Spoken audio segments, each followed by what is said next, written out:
Damos la bienvenida al doctor Ricardo Prada Silvi, director ejecutivo de tecnología CAMS Advanced Materials. El doctor Ricardo es químico e ingeniero químico por la Universidad Central de Venezuela, UCB, con maestría y doctorado en catálisis y ciencia de materiales por la Université Catholique de Louvain, Bélgica. Graduado summa cum laude, cuenta con más de 30 años de experiencia en investigación, desarrollo y gestión de industrias de materiales avanzados, refinación y petroquímica. Actualmente es director de tecnología de CAMS Advanced Materials y profesor adjunto de la Universidad de Oklahoma.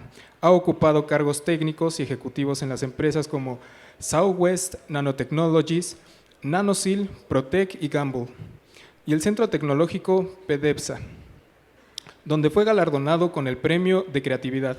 También fue consultor de Petroobras en tecnologías de conservación del gas a líquidos. Es experto en el desarrollo de catalizadores, nanotecnología y procesos de refinación como hidrocarburamiento e hidrocraqueo. Es reconocido internacionalmente por su trabajo en nanotubos de carbono, habiendo diseñado el reactor rotatorio más grande del mundo para su producción. Ha publicado más de 130 artículos científicos y técnicos y es inventor de cerca de 40 patentes, muchas de ellas comercializadas. Damos la bienvenida al doctor Ricardo Prada Silva con la presentación Descarbonización, valoración de gases residuales y generación de energía limpia mediante la conservación catalítica de hidrocarburos ligeros y nanomateriales. Improvisar un poquito. Bueno, muchísimas gracias. Yo quisiera, antes de comenzar mi presentación, dar las gracias al comité organizador, en especial al ingeniero Rentería, por invitarme a compartir con ustedes nuestros desarrollos que estamos realizando en la compañía para poder utilizar el gas natural que desafortunadamente en algunas oportunidades se quema indiscriminadamente, y también algunas corrientes de refinerías que podemos valorizar para transformarlas en nanomateriales de carbono e hidrógeno de una manera, en este caso, agua marina, no verde. Y les voy a explicar el porqué. Bueno, yo quiero hablar un poco para introducir el tema sobre la situación actual de la industria de la refinación y petroquímica, las emisiones de CO2, para poder justificar nuestro desarrollo. Voy a hablar sobre cómo transformar el gas natural y estas corrientes de refinería en nanomateriales de carbono. Son unos materiales especiales y hidrógeno. Y voy a hablar sobre los nanotubos de carbono. Algunos de ustedes conocen esta tecnología y otros me gustaría compartir con ustedes de qué se trata. Y en aplicaciones comerciales como en materiales avanzados de construcción, nuestra empresa es pionera en esto, en electrodos de baterías de iones de litio y plásticos conductores. Bueno, empezamos por la situación actual de la industria de la refinación, que ha estado sometida a diferentes presiones, las presiones que vienen del control de emisiones de CO2 y otros gases que contribuyen al efecto invernadero, que han motivado a cambios estructurales en el negocio de generación de electricidad y el transporte, y el desarrollo de las energías renovables y autos eléctricos. Otras presiones son las estrictas regulaciones en calidad de combustibles y productos. Actualmente hay 196 países, de los cuales la mayoría de ellos están adoptando 15 partes por millón de azufre. Ya para el 2030 se prevé que estos 196 países estén limitando los niveles de azufre alrededor de 15 partes por millón. También hemos tenido bajos márgenes de ganancia y por fluctuaciones de precios en los mercados, un entorno dinámico de negocio de alta competencia. Los bajos márgenes de ganancia han ocasionado cierres de refinería y algunos han abandonado el negocio, pero para poder contrarrestar estas presiones hay varias estrategias que están adoptadas por la industria de la refinación, que es producción de mejores combustibles, están integrando biofuels, Desarrollo de nuevos motores a combustión interna. Los automóviles actualmente tienen mayor recorrido, mayor distancia recorrido por menor combustible consumido. Mejor desempeño operacional, calidad de producto, inversión en tecnología, entrenamiento de sus empleados en estas nuevas tecnologías y consolidación de operaciones, mayor producción de productos petroquímicos, alianzas estratégicas, fusión, adquisición de negocios. Y de la misma manera como la industria de la refinación ha estado sometido a estos procesos de control de emisión, la industria petroquímica también está siendo sometida a este tipo de presión.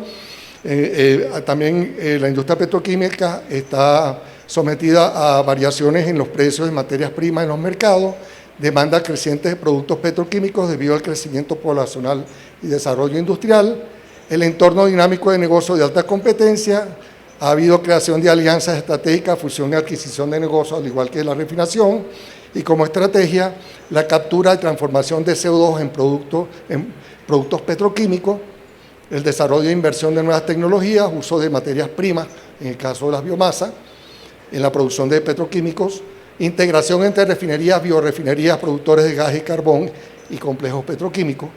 Y esta integración vertical nos permite a nosotros controlar, en primer lugar, las variaciones entre los precios de tanto del crudo y de los productos en el mercado, también mitigar los efectos de las demandas de combustibles debido a variaciones en la demanda de combustibles en el mercado.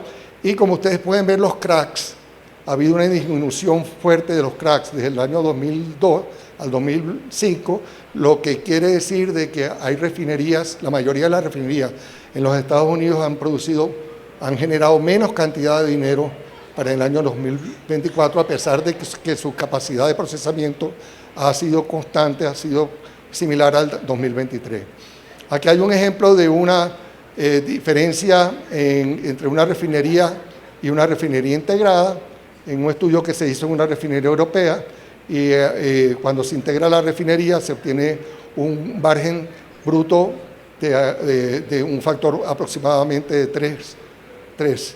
Y aquí yo representé en esta figura el precio del crudo, de la nafta y de los productos obtenidos a partir de la reformación de nafta, benceno, tolueno y xileno, BTX, y los productos petroquímicos que se pueden producir a partir del BTX. Y ustedes pueden ver ese diferencial de precio, cómo se justifica que uno puede capturar el valor aguas abajo, lo que favorece entonces esa integración vertical entre refinerías y plantas petroquímicas. También podemos observar dónde están localizadas las refinerías integradas en los Estados Unidos, la mayoría están en la costa del Golfo, en China y en Arabia Saudita. En cuanto al cambio climático, ustedes pueden observar a partir del 1925, con el desarrollo industrial y el crecimiento poblacional, el consumo de energía empezó a subir la temperatura en el planeta. Actualmente estamos cerca del 1.2, muy cercano a 1.2, y si continuamos bajo esa misma dirección, alcanzaremos en el 2038 a 1.5. Entonces vamos a tener problemas de desastres naturales, los niveles del agua van a subir, se van a derretir los glaciales y vamos a tener problemas. Entonces hay que buscar una solución para poder contrarrestar esto. Los cambios estructurales, que son consecuencias de las emisiones de CO2, ahí pueden observar ustedes la contribución de la energía solar, geotérmica y eólica. El hidrógeno está apareciendo como un protagonista dentro de las energías alternas. Tenemos la integración entre gas, carbón, biomasa y petróleo para producir productos petroquímicos y productos refinados. Y tenemos también la incorporación del coque y los desechos industriales que están siendo procesados por la industria petroquímica para producir especialidades. Estos son los escenarios para la reducción de emisiones de CO2, los dos escenarios que se hablaron en las presentaciones anteriores. Una de ellas que tiende a reducir el nivel correspondiente al 2022 en 25%, para el año 2050, y el otro que es muy ambicioso, que es lo que le llaman el net zero, que pretende disminuir las emisiones a un 95% con respecto a el 2022, pero eso va a requerir un endurecimiento significativo de las políticas climáticas a nivel global para poder alcanzar eso. Y al mismo tiempo, si eso se llegase a cumplir, va a haber una disminución en la demanda de petróleo y también una disminución en la demanda de combustible, mientras que los petroquímicos van a aumentar. En cuanto a las emisiones de CO2 por el consumo energético, eso incluye el proceso industrial de metano y la quema de gas natural. Podemos observar que para el año 2023 fue de 37.8 billones de toneladas métricas. Solamente el carbón, el petróleo y el gas produjeron 93.9% de emisiones de CO2. En la industria del cemento, 1.57, y el gas natural que se ha quemado, 411 millones. Entonces, el gas natural, aquí podemos observar la variación de CO2 producidos por los diferentes continentes desde el 2013 al 2023, y hay algo bien interesante en esta tabla que viene del British Petroleum, que tanto Venezuela como México están en el quinto y el sexto lugar en emisiones de CO2. Hay que hacer algo. Entonces, ¿qué podemos hacer nosotros para poder resolver ese problema? Voy a conversar de eso posteriormente. Y aquí tenemos las emisiones por venteo y quema de gases en refinerías y complejos petroquímicos. En refinerías normalmente los gases de venteo contienen metano, etano, propano y butano, mercaptanos, H2S, y la quema en petroquímicos depende de los procesos.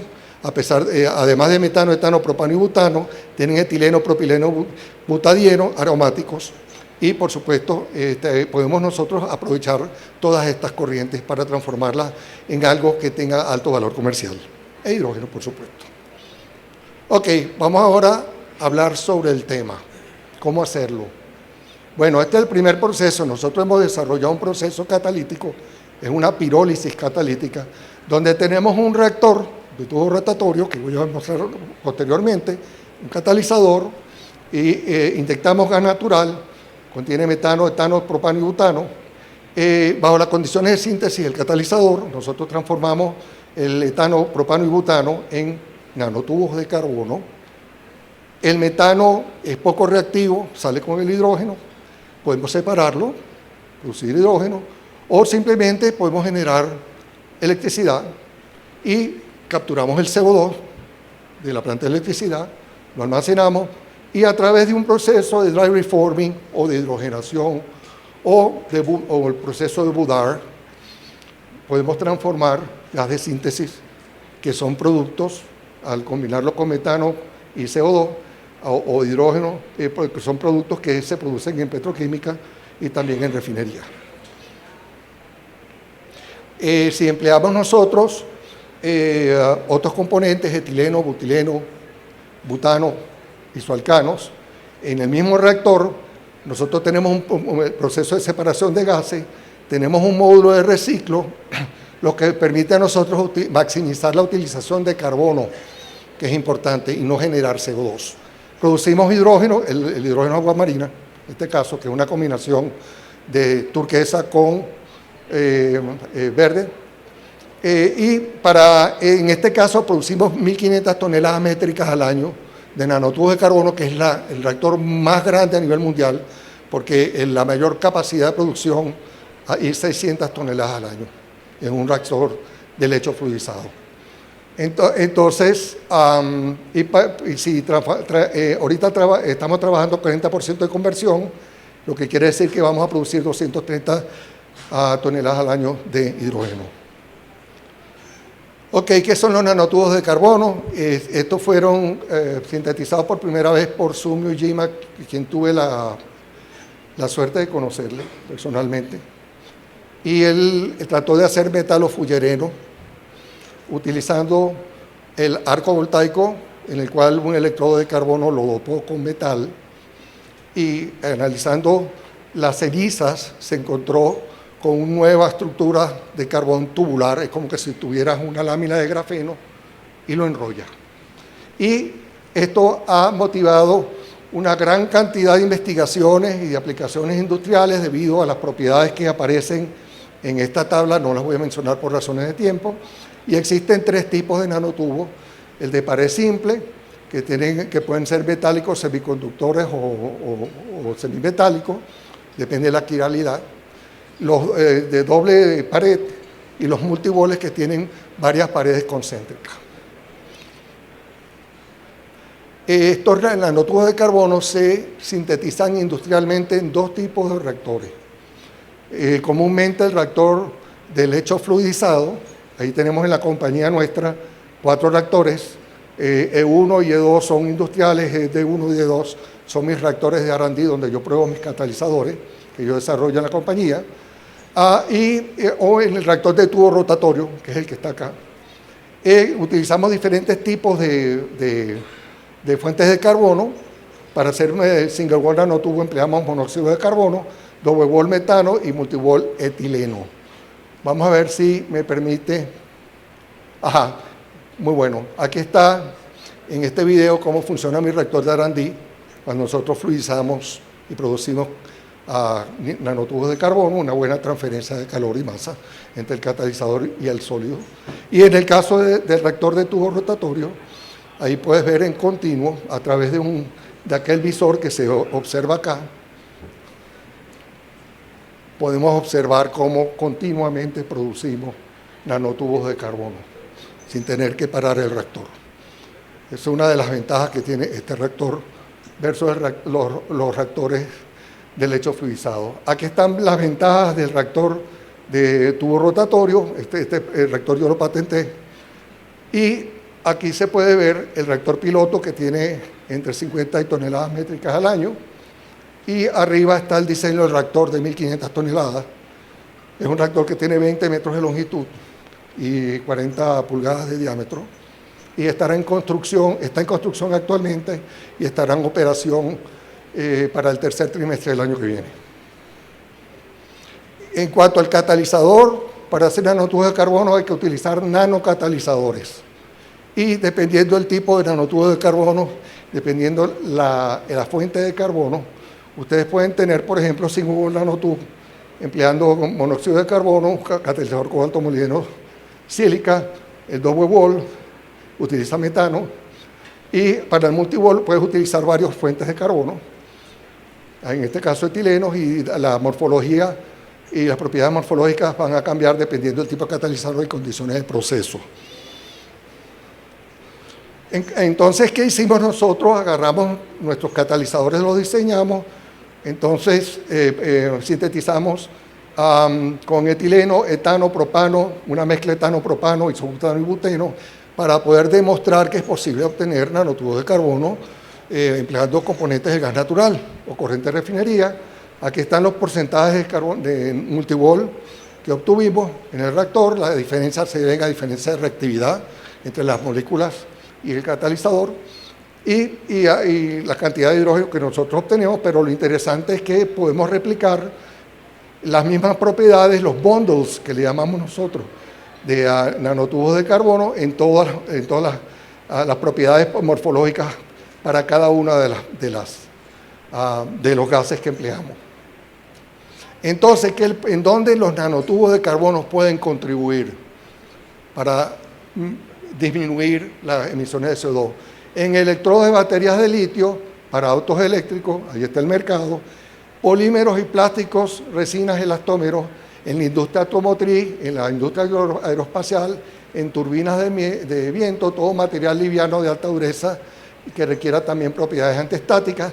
Esto es nuevo, materiales avanzados de construcción. Voy a dar un ejemplo aquí. El menor uso de cemento en concreto aumenta la eficiencia térmica.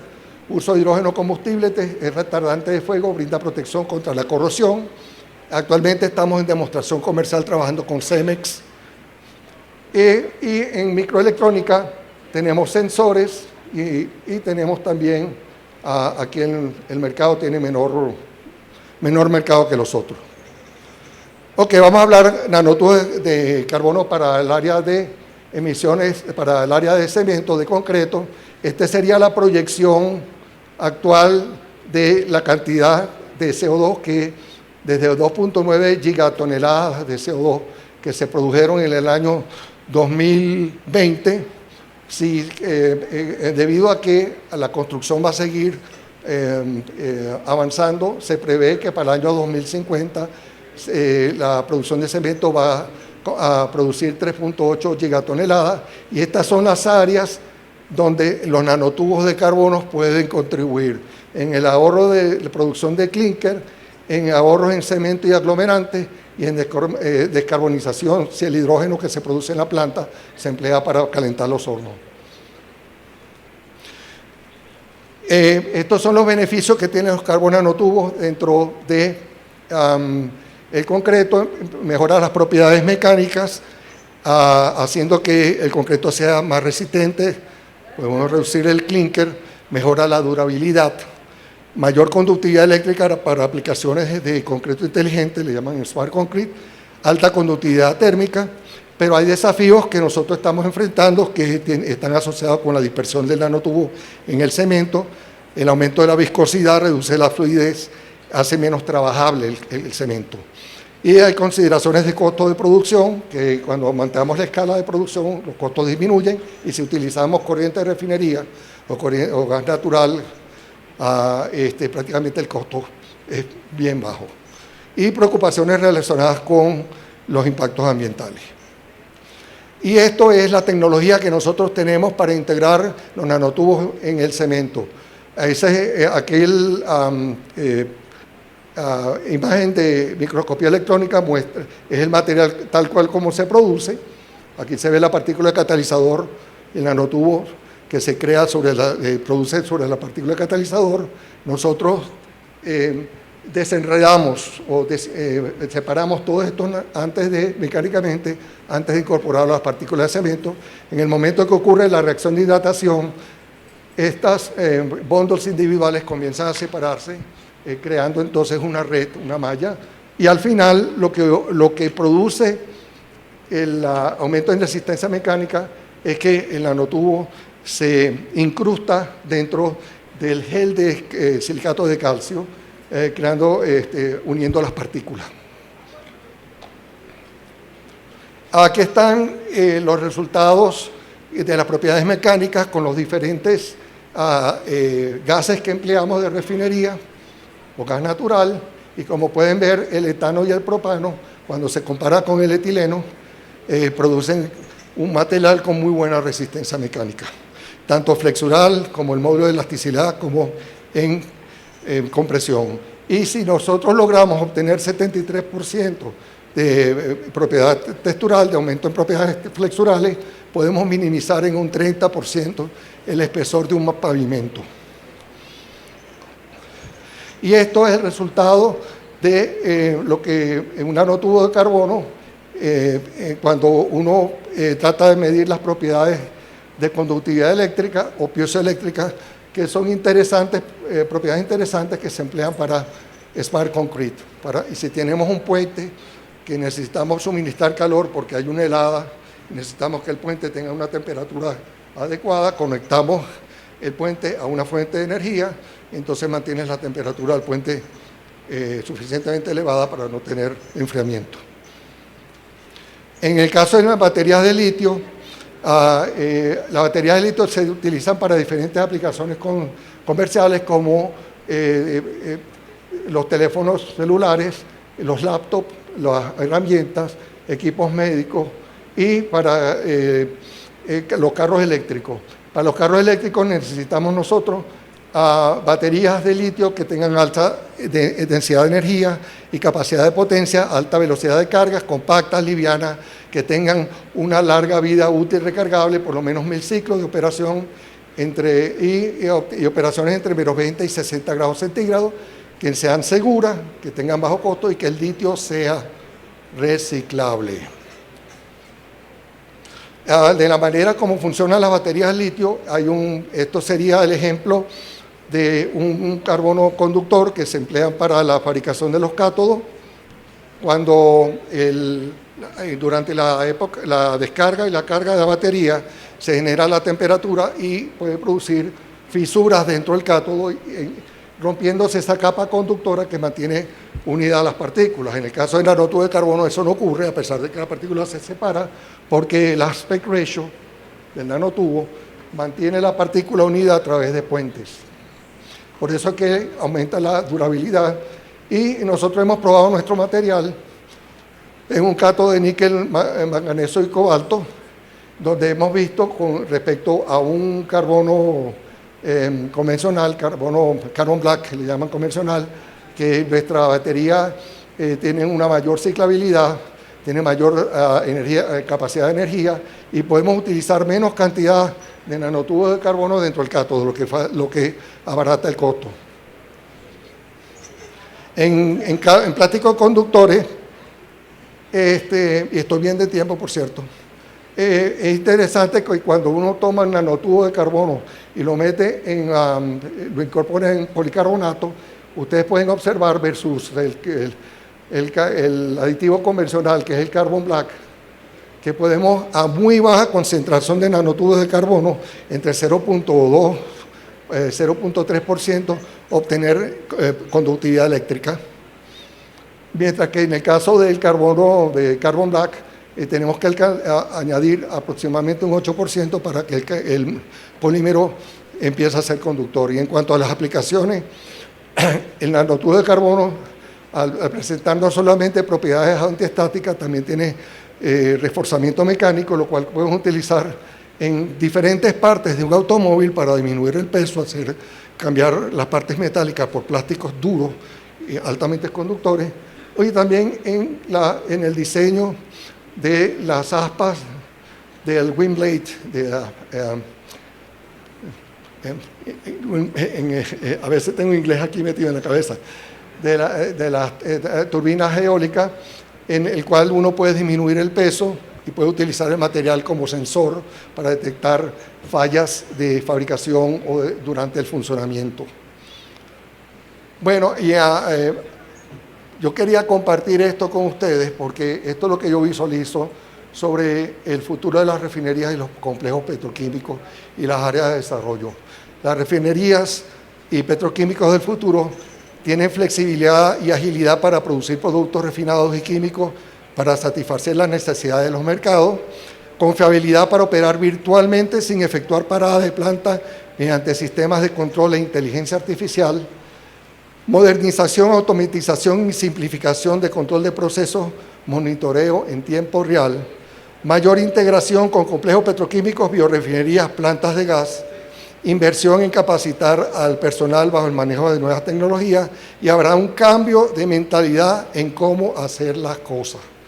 Y en las áreas claves de desarrollo, catalizadores más activos, selectivos, resistentes a su desactivación empleando cargas cada vez más refractarias, más pesadas, desarrollo de nuevos reactores que permitan un mejor control de la cinética de reacciones, los perfiles de temperaturas de presión parcial de reactantes y productos y caídas de presión dentro de la unidad, desarrollar nuevos modelos cinéticos de desactivación para aumentar la selectividad de productos, nuevos procesos de separación de productos, nuevos procesos de tratamiento de efluentes industriales, maximización del uso de hidrógeno y carbón residual, nuevos procesos de conversión catalítica de crudos pesados como reemplazo de los procesos de conversión térmica, catalizadores más activos y selectivos para productos petroquímicos, en FCC, en reformación, en conversión directa de propano, butano a propileno y butileno, procesos de captura y conversión de CO2 a insumos petroquímicos, producción de hidrógeno a través de procesos de pirólisis catalítica, de hidrocarburos livianos, nanomateriales van a marcar la diferencia en el futuro. Y estas son las conclusiones de mi trabajo. ¿Cuánto tiempo me queda? ¿Un minuto? Ok, estas son las conclusiones, que al transformar las corrientes de gaseosas residuales en nanomateriales de carbono e hidrógeno, nuestro proceso catalítico ofrece beneficios tanto ambientales como económicos, reduciendo las emisiones de CO2 y produciendo productos sostenibles de alto valor para diferentes aplicaciones industriales, ofreciendo las ventajas que aparecen ahí. ¿Okay?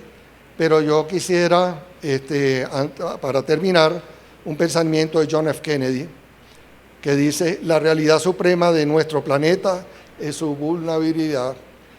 y no podemos seguir actuando como si tuviéramos otro planeta donde ir. Y ya es hora de tomar acciones correctivas, protegerlo y garantizar la vida de las futuras generaciones. Muchas gracias.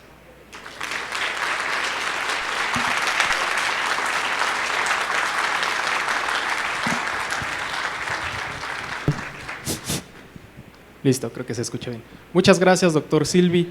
Hay dos preguntas referente a su presentación y la primera sería, ¿cómo se obtiene el carbón que se separa químicamente del catalizador? El carbón se deposita sobre la superficie del catalizador, tal cual como lo vimos en una de las figuras. Voy a ver si bueno, ya la quitaron, no importa. Y ciertas aplicaciones requieren purificación, como las baterías de litio, y ciertas otras aplicaciones, como en el caso de cemento. El catalizador contribuye a la resistencia mecánica porque el catalizador es a base de alúmina. Fíjense, aquí lo tenemos. Aquí, esta partícula. Esto es a base de alúmina, esta es una nanopartícula de alúmina. Y cuando se realiza la reacción de hidratación del aluminato de calcio y del silicato de calcio, sube el pH, la alúmina se disuelve, forma aluminato de calcio, que es un componente del cemento. Entonces me ayuda a aumentar la resistencia mecánica. Pero en el caso de las baterías de litio, hay que purificar, hay que remover el catalizador, hay que remover los metales. Ok. La siguiente pregunta se realizó por una joven, precisamente de la carrera de ingeniería, y ahí dice más o menos así: a lo largo de su carrera, ¿cuál ha sido su inspiración para generar material de investigación? Cuando vi, yo creo que lo que más a mí me ha inspirado en mi carrera profesional es la alta motivación y lo que yo siempre experimento. No sé cómo demostrar la emoción que demostró el profesor cuando empezó a explicar la investigación en su laboratorio, porque yo me sentí plenamente identificado con él, porque yo disfruto todos los días en mi trabajo. Es totalmente diferente y yo disfruto lo que hago y yo tengo sueños y esos sueños yo los trato de transformar en realidad. Entonces yo creo que eso es lo que me motiva a mí, a pesar de que muchas veces las compañías tienen sistemas rígidos de dirección. Afortunadamente yo estoy en una posición donde yo tengo libertad de acción, ¿okay? Pero a pesar de todo eso, es la motivación que uno tiene, lo que uno siente cuando uno hace algo. Uno es un artista, un químico es un arquitecto de moléculas. Así nosotros, yo lo defino como tal. Yo cuando diseño un catalizador, yo soy como un arquitecto. Tengo en consideración todo antes de ir al laboratorio. Yo trato de calcular todo lo que tengo que hacer para poder desarrollar ese material, para poder tener esa morfología y no otra morfología. Entonces, bueno, yo creo que eso es la motivación, lo que me inspira. Muchas gracias, doctor. Ahora, finalmente, invitamos al ingeniero Juan Manuel Díaz, presidente de la industria petroquímica de Canacintra. Gracias.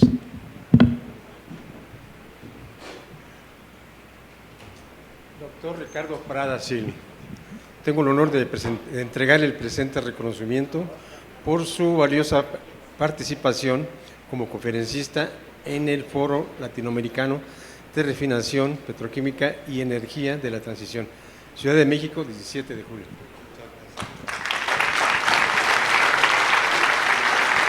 Excelente presentación. Gracias.